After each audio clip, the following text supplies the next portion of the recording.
Halo semua, perkenalkan saya Sezaltino Sarmento Sores dari kelas TI 4203. Di sini saya ingin mempresentasikan tugas saya tentang laporan pengembangan peta kendali mutu.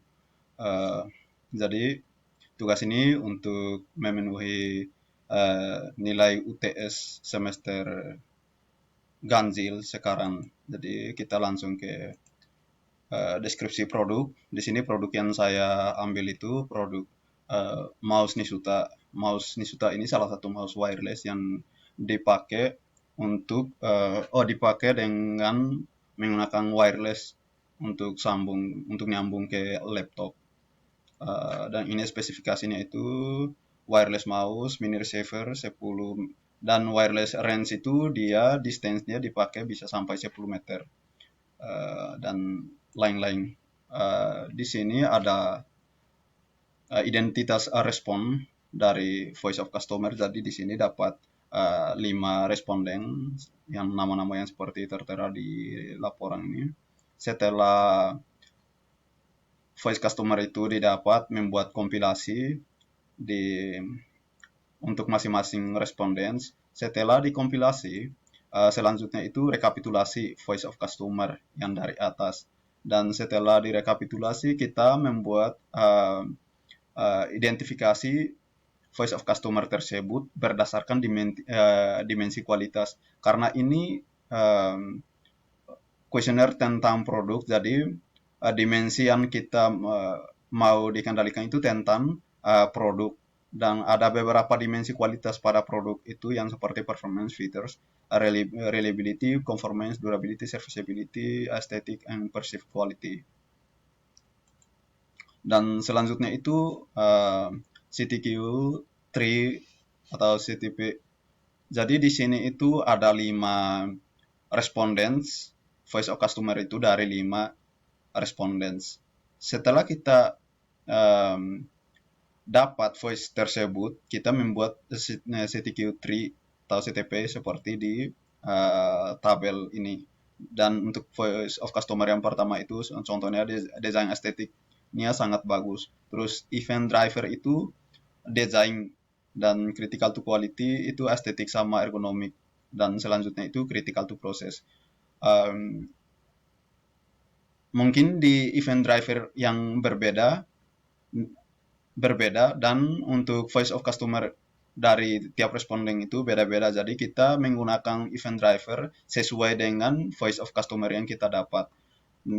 Dan critical to quality sama critical to process juga sama. Kita langsung ke menentukan CTQ dan CTP yang akan dikendalikan. Untuk produk kali ini kan ada dua yang bagian yang perlu dikendalikan. Yang pertama itu tentang dimensi ukuran mouse tersebut, dan yang kedua itu tentang baterai mouse yang mau dikendalikan. Untuk selanjutnya itu tentang menentukan mekanisme pemeriksaan pengendalian, dan di sini posisi pemeriksaan dalam proses yang pertama itu desain assembly tiap part itu untuk si QCU1, memasang komponen dalam, setelah itu memasang sensor well dan buttons, dan memasang infrared LED. Untuk masuk ke QC2 itu memasang baterai di dalam karena kita udah selesai assembly. Selanjutnya memasang tutupan dan connection untuk ke wireless. Dan ini mekanisme pemeriksaan pengambilan data. Pilihan pertama itu tentang data continuous, karena ini data continuous. Jadi untuk mekanisme dan deskripsi mekanisme sama penjelasan itu udah di dalam tabel ini.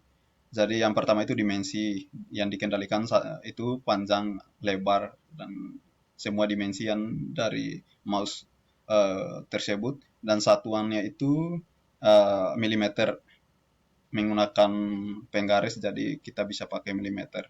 Terus sama di sini jumlah sampel, titik sampel itu ada 3. Terus selanjutnya untuk yang pilihan kedua itu dia jumlah defektif. Jadi untuk jumlah titik sampel itu cuma 1. Dan alasannya itu uh, karena 1 adalah jumlah sampel yang distandarkan pada pengguna mouse yang dapat mewakili populasi. selanjutnya itu aliran aktivitas pengambilan data mekanisme yang ditentukan. Aktivitas pemeriksaan untuk CTQ terpilih satu itu ini deskripsi kegiatan aktivitas pemeriksaan sama hasil outputnya. Jadi untuk dari yang pertama sama yang selanjutnya itu penjelasan sama standar karakteristik aktivitas itu beda-beda.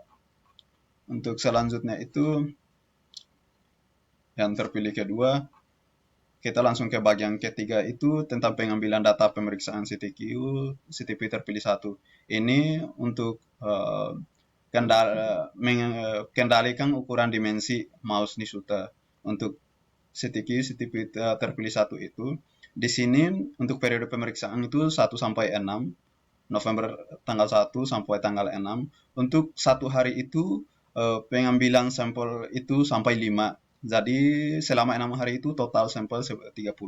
Terus untuk data 1, data hasil pemeriksaan data 1 dari sampai data 3 itu untuk angka-angka tersebut itu dia ini menggunakan cara rem between dari angka yang kita asumsikan. Dan untuk laporan ini saya pakai asumsi dari angka ukuran dimensi dari 5 sampai 50.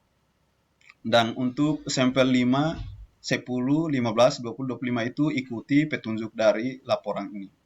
Yang menggunakan NIM, awal NIM, RAM between sama NIM terbesar kurang NIM terkecil. Terus yang kedua ini tentang defektif.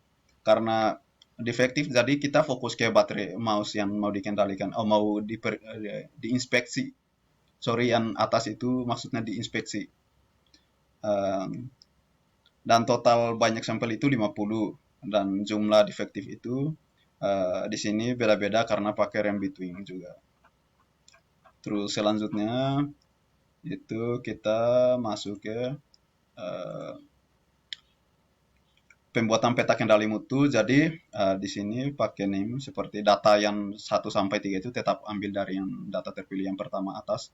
Terus di sini untuk X chart sama X chart itu nilai UCL untuk X chart itu 49,16 dan LCL itu 6,62. Untuk S chart itu UCL-nya 27,96 dan LCL-nya 0. Untuk data 1 sampai 30. Untuk sampel 1 sampai 30. Terus ini X chart-nya. Lihat dari hasil X chart itu, data 1 sampai 30 itu tidak ada yang out of control dari lower dan upper control limit. Sama dengan S chart juga, karena dua chart ini tidak ada yang termasuk out of control. Jadi dua-dua ini tidak perlu direvisi atau membuat iterasi selanjutnya.